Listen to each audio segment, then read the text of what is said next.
शुभ नाम क्या होगा आपका? डॉक्टर प्रिया गहलोत। डॉक्टर प्रिया, एक बात बताइए, एक मुद्दा राहुल गांधी लेकर चल रहे हैं वोट चोरी का, इसको लेकर बहुत बड़ा पोस्ट भी करते हैं कि देश में वोट चोरी हो रहा है, इसको लेकर लोगों को आना चाहिए। खासकर उन्होंने अनुरोध किया जेनजी से, छात्राओं से और जो नए यूथ है उनसे अप्रोच कर रहे हैं कि आप आइए, आप इस पे बात कीजिए, जो वोट चोरी हो रहा है इसको उठाइए। तो आपको क्या लगता है, देश में जो वोट चोरी का मुद्दा राहुल गांधी उठा रहे हैं, एक गंभीर मुद्दा है या सिर्फ ऊपरी सतह से दिखाने का प्रयास हो रहा है, चीजें कुछ और है?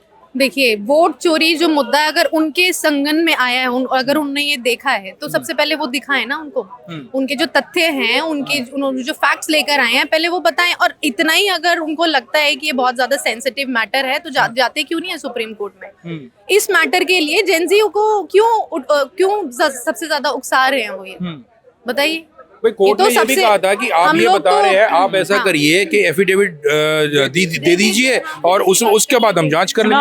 चुनाव आयोग ने कहा, चाहे है ना, को कोर्ट में आप एफिडेविट दीजिए और उसके बाद जो है ये इसके ऊपर सुनवाई होगी। तो उन्होंने कहा कि नहीं जी, मैं एफिडेविट नहीं दूंगा, मैं तो कुछ नहीं दूंगा। भाई ऐसे अब चलते चलते आप ये प्रिया जी मेरे से बोल दें कि जी मैंने इनको जो है कुछ अपशब्द कहे हैं, उसको कोई प्रमाण तो देना पड़ेगा ना। ये कहेंगे नहीं, मैं प्रमाण तो कुछ नहीं दूंगी, ना मैं रिपोर्ट करूंगी, ना मैं एफआईआर कराऊंगी, कुछ नहीं कराऊंगी, बस मैंने कह दिया और इस पे कार्रवाई कर दो। तो ऐसे तो नहीं होता, ऐसा कहाँ होता बताइए? ऐसा कहीं होता है? नहीं। वही मैं बोल रही हूँ, अगर उन्होंने इतनी बड़ी बात कही है कि डेमोक्रेसी खतरे में है, तो पहले मुझे लगता है कि उनकी कांग्रेस खतरे में रही, उनकी गवर्नमेंट खतरे में, इसलिए अब वो जो है इन युवा लोगों को जो बिल्कुल नए तरीके से सोचते हैं और वो कहीं पे भी डाइवर्ट हो जाते हैं, उनको वो उकसाना चाहते हैं। जिस तरीके से नेपाल में हो गया, अब वो भारत में भी चाहते हैं कि इस तरीके से हो जाए। तो मुझे तो नहीं लगता कि हिंदुस्तान के युवा इतने पागल हैं कि उनकी ही लय में चलने लगेंगे, मुझे तो नहीं क्योंकि लगता। पैटर्न लोग नोटिस कर रहे हैं, सोशल मीडिया पे लोग चर्चा कर रहे हैं कि कहीं ना कहीं मॉडल रिपीट करने का प्रयास हो रहा है क्या देश के अंदर, क्योंकि सबने देखा जिस तरीके से जो चीजें नेपाल में हो, और यहाँ भी कहा गया कि Nepal is today, India is tomorrow. फिर राहुल गांधी का पुराना आप स्टेटमेंट उठाइए तो जिसमें उन्होंने कह रहे हैं कि जब मोदी सड़कों पर निकलेंगे तो युवा उन्हें डंडों से मारेगा। तो ये क्या? देखिए, there are multiple incident which was happened in the globe, ठीक है, ऑन द ग्लोब। अगर ग्लोब में बहुत सारे इंसिडेंट ऐसे हो रहे हैं, इट डजंट मीन कि वो इंडिया में भी फॉलो हो जाएं। ऐसा कुछ नहीं होता। पैटर्न्स की आप बात करें, ऐसे तो इससे नेपाल से पहले श्रीलंका में हो गया, श्रीलंका के बाद फिर बांग्लादेश में हो गया, बहुत सारी जगहों पर हुआ है। तो हमने तो तब भी नहीं फॉलो किया। ये जो नेपाल का मुद्दा है और जो इंडिया का मुद्दा है, इसको दोनों को एक साथ ना मर्ज किया जाए। पहली बात तो ये, जो नेपाल में हुआ है वो चाइना की ही बेसिस है, क्योंकि उन्होंने क्या किया, सारे के सारे जो पब्लिक एप्स थी, जैसे कि फेसबुक हो गया, टिकटॉक हो गया, ये सब चीजों को बैन कर दिया। सिमिलरली चाइना में भी इसी तरीके से, वहाँ पे वीपीएन एक अलग से एक ऐप यूज होती है, उसके थ्रू वो लोग यूज करते हैं फेसबुक वगैरह ये सब चीजें। क्योंकि मैं खुद चाइना रही हूँ, सिचुआन एरिया में। जब मैं चाइना में गई थी, मेरे भी कुछ जो एप्स थी, public apps, social networking apps जो थी, वो सब बैन थी, वहाँ पे कुछ कर ही नहीं पाते थे। तो अगर आप देखिए, वो है कम्युनिस्ट देश, हम है डेमोक्रेसी। तो अगर आप डेमोक्रेसी को ही, आप उनकी सोशल लाइफ को ही एकदम स्पॉइल कर देंगे, तो ऐसा नहीं हो सकता। ऐसे तो बिल्कुल भी हो ही नहीं पाएगा। डेमोक्रेसी कह रहे हैं, विपक्ष कह रहा है कि डेमोक्रेसी नहीं डिक्टेटरशिप है, और डिक्टेटरशिप के खिलाफ ही जो यूथ है वो सड़कों पर आएगा। डिक्टेटरशिप कैसे है ये तो, हाँ, डिक्टेटरशिप क्या होती है, डिक्टेटरशिप क्या होती है, ये कम से हो सकता है ना कि राहुल गांधी जो पढ़ के आए, अभी इन्होंने सवाल पूछा था, वो किस चीज में डिग्री है भाई उनकी? राहुल गांधी की डिग्री किस चीज की है? आई थिंक इकोनॉमिक्स, पता नहीं, पॉलिटिकल साइंस की तो नहीं है, मुझे तो नहीं लगता। तो भाई आप ये तो, अगर पॉलिटिकल साइंस की होती तो इस तरीके की बातें करते नहीं, ठीक है। अब डिक्टेटरशिप क्या होता है, टोटलिटेरियनिज्म क्या होता है, डेमोक्रेसी क्या होता है, इसमें फर्क तो पता होना चाहिए ना। कि आप कुछ भी बोल दिया भाई, कुछ भी बोल दिया कि बोलने के लिए बोलना है, तो ये तो कोई बात नहीं जमती। और अस्थिरता देश के अंदर फैलाना, आप ये देखो ना, ये तो इस हद तक चले गए कि विदेशों में जाके कह आए यूके यूएसए को कि आप भारत में जो है इंटरफेरेंस करिए। मतलब किस तरीके की सोच है ये, हमारी तो समझ में नहीं आती किस तरीके की बात ये कर रहे हैं। और ऐसे व्यक्ति के हाथ में अगर आप देश का नेतृत्व दे दोगे तो आप सोचो कि देश कहाँ के और जाएगा। और बहुत सारी चीज़ें ऐसी हैं जो देश में जो डेवलपमेंट हुई है, आप 2014 से आज तक देखिए देश में हर फ्रंट के ऊपर डेवलपमेंट है, उसके बारे में कोई बात नहीं होती है। मतलब ये नहीं है कि अगर कुछ भी 1% गलत हुआ तो उसके बारे में तो हम उसको 100% दिखाएंगे, और 100% सही हुआ तो उसको हम 1% दिखाएंगे। ऐसे नहीं होता है। मगर वो कह रहे हैं ये सब मीडिया मैनेजमेंट है, ऐसा कुछ हुआ ही नहीं। अभी आप अमेरिका का स्टेटमेंट देखिए जो कहा गया कि डेड इकोनॉमी है, तो राहुल गांधी और इन्होंने कांग्रेस कह ने दिया- कहा कि कुछ लोगों की हिम्मत है जो सच कह रहे हैं। मैं तो इतने साल से चिल्ला रहा हूँ कि डेड इकोनॉमी है। एक बात बताओ, वो चलिए मान ली, ठीक है, राहुल गांधी ने कह दिया, ट्रंप ने कहा डेड इकोनॉमी है, राहुल गांधी ने मान लिया डेड इकोनॉमी है, ठीक है। अब उसके बाद अगर डेड इकोनॉमी है तो वहां से रशिया, वहां से चाइना, यूरोपीय यूनियन, ठीक है, सब लोग जो है आपके साथ मिल गए, व्यापार करने को तैयार हो गए। अब ट्रंप ने भी ट्रेड टॉक दोबारा शुरू कर दी, वो सारी चीजें हो गई। तो अब क्या वो अलाइव इकोनॉमी हो गई है? एक पखवाड़े में वो अलाइव इकोनॉमी हो गई, अलाइव हो गई। मतलब ये बहुत ही, मतलब मेरे बहुत दुर्भाग्यपूर्ण है ये कि जो इस तरीके की चीजें वो लीडर ऑफ ऑपोजिशन होके इस तरीके की जो स्टेटमेंट वो दे रहे हैं, तो ये बहुत बहुत दुर्भाग्यपूर्ण है देश के लिए। तो ये जेनजी वाले स्टेटमेंट के पीछे क्या चीजें नजर आती है जो बार बार दिया जा रहा है? अब ये तो देखिए, वो क्योंकि उनका काम है कि जो चीजें दूसरी जगह पर हो रही हैं, और जो चीज़ क्योंकि कुछ ना कुछ चीज़ ऐसी चाहिए कि जो मोदी गवर्नमेंट के अगेंस्ट बोली जाए। तो अब वो जेनजी वहाँ चला, कोई ओली हट गए तो उनको लगा कि जेनजी यहाँ भी चले तो मोदी जी हट जाएंगे। अरे भैया, वो नेपाल है, वहाँ की फ्लेजलिंग डेमोक्रेसी है, और केपी ओली जो है चाइना के एक कठपुतली की तरह काम कर रहे थे, जिसको लोगों ने हटाया, जिसको युवाओं के मन में जिसके प्रति रोष था। भारत में ऐसा नहीं है, भारत में मोदी जी युवाओं के लिए, देश के लिए ही काम कर रहे हैं, तो उसको युवा क्यों हटाएंगे? मैंने भी पहले भी बोला, skill India, stand up India, मुद्रा लोन, बहुत सारी ऐसी योजनाएं हैं जो युवाओं के लिए चलाई जा रही हैं। तो भैया, युवाओं की आवाज तो यहाँ नहीं दबाई जा रही, यहाँ तो किसी फेसबुक पे, व्हाट्सएप पे प्रतिबंध नहीं लगा, या तो किसी सोशल मीडिया पे प्रतिबंध नहीं लगा। आप बोलो, आपको जो कहना है, लेकिन कम से कम तथ्यात्मक बोलो। मीडिया मैनिपुलेट हो गई है, गोदी मीडिया आ गई है, ये सारे टर्म इस्तेमाल किए जाते हैं। भाई देखो, पैसा तो आपके पास भी है, मीडिया पे तो आप भी जाते हो, आपकी बात भी मीडिया दिखाती है। तो जब आपकी बात मीडिया दिखा रही है तब गोदी मीडिया नहीं है। जब मोदी जी की बात या गवर्नमेंट की बात मीडिया दिखा रही है तो वो गोदी मीडिया हो गई। अजीब सी स्टेटमेंट है ना। विजय जी, आपको क्या लगता है, जैसे आप खुद कह रही हैं आप स्वयं चाइना से आई हैं, चाइना में कम्युनिस्ट जो कंट्री है और ये डेमोक्रेटिक कंट्री है, तो क्या फर्क दिखाई देता है आपको मूलतः? जो डिक्टेटरशिप की बात हो रही है, आपको डिक्टेटरशिप कैसे, मतलब दोनों तरफ कैसे दिखता है? जैसे अभी सर ने बोला, डिक्टेटरशिप का पहले मतलब समझ में आया ना, डिक्टेटरशिप क्या होती है। अगर आप देखें, थोड़ा सा पीछे जाके देखें, नाजी गवर्नमेंट जो रही है, हिटलर जिसे बोला जाता है, उन्होंने क्या किया था? उन्होंने सारे के सारे जो चीजें थी वहां पर उन्होंने बैन कर दिया था, और बहुत मार काट भी वहां पर की थी। क्या है यहाँ पर हो रहा है? इस तरीके से ज्यूज को खुले आम मारा था, खुले आम कत्लेआम। यहाँ पर तो ऐसा कुछ भी नहीं हुआ है, कुछ हो रहा है।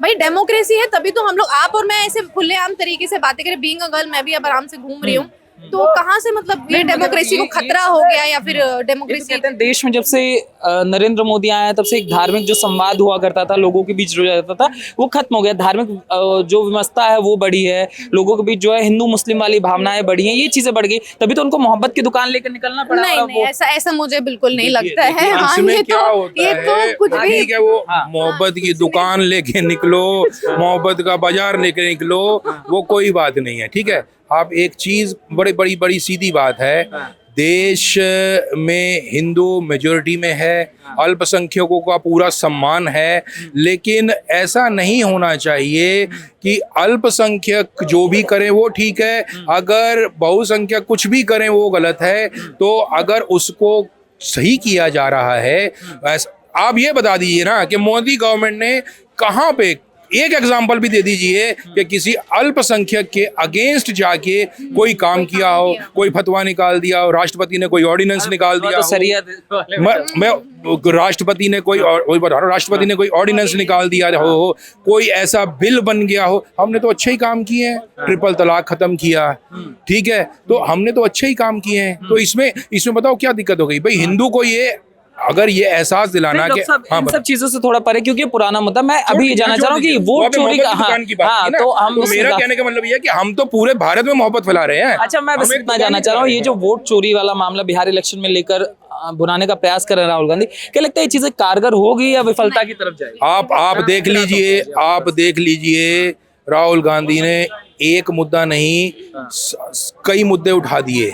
ठीक है, कभी उन्होंने कहा कि जी ईवीएम खराब है, ठीक है, कभी उन्होंने कहा कि जी गोदी मीडिया है, कभी उन्होंने कह दिया जी कि जी वोट चोरी हो रही है, कभी उन्होंने कह दिया जी कि जेंजी चला दो, कभी उन्होंने कह दिया जी डेड इकोनॉमी है। भैया वो तो कहीं भी संतुष्टि नहीं हो पाते, वो तो जो बाहर के लोग कह देते हैं वो उस पर चलते हैं। तो करेंगे और हाँ तो करें ना, लेकिन आप ये देखो ना, मैंने पहले भी ये बात बोली, एक पहले भी चैनल था उनसे भी बात बोली, देश का युवा समझदार है, वो जान रहा है उसके हित में क्या है और वो उसी तरीके से काम कर रहा है। राहुल गांधी का काम बोलते रहेंगे, कुछ भी नहीं होगा। आप देखिएगा कुछ नहीं होगा। 2029 में भी जो परिणाम आज है वो 2029 में भी वही है।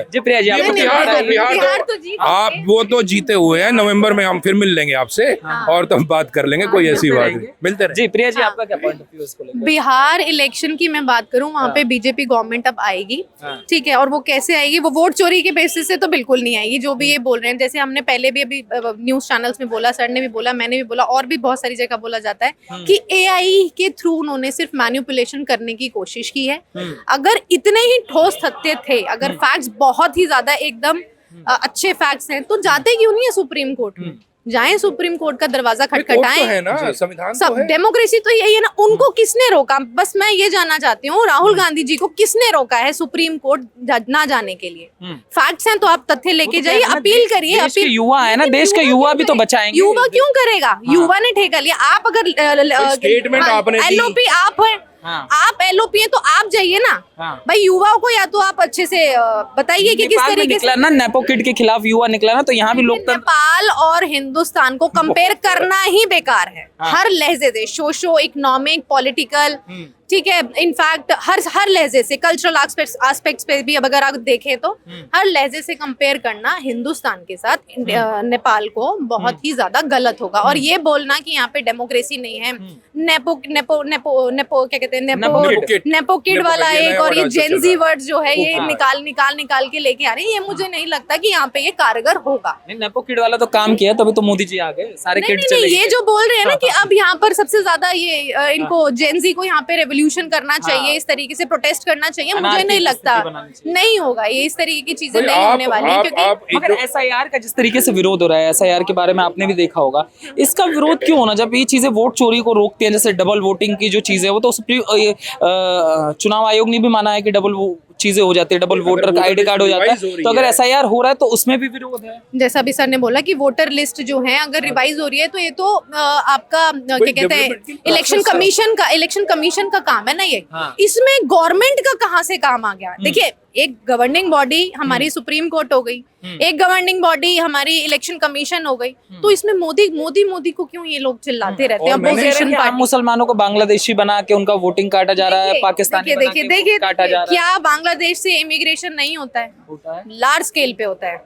ये बहुत बड़ा मुद्दा ये है कि उनको यहाँ पर सिटीजनशिप देने वाला कौन है? क्या ये गवर्नमेंट है या पास्ट गवर्नमेंट रही है? अगर आपने अभी पिछली बार भी देखा हो, पाकिस्तान के लोग यहाँ आए हुए थे 10 साल, 10 नहीं, more than 10 years, I think 15 या 20 ईयर्स से उनके पास वोटर आईडी कार्ड था। क्या 20 साल पहले ये गवर्नमेंट थी?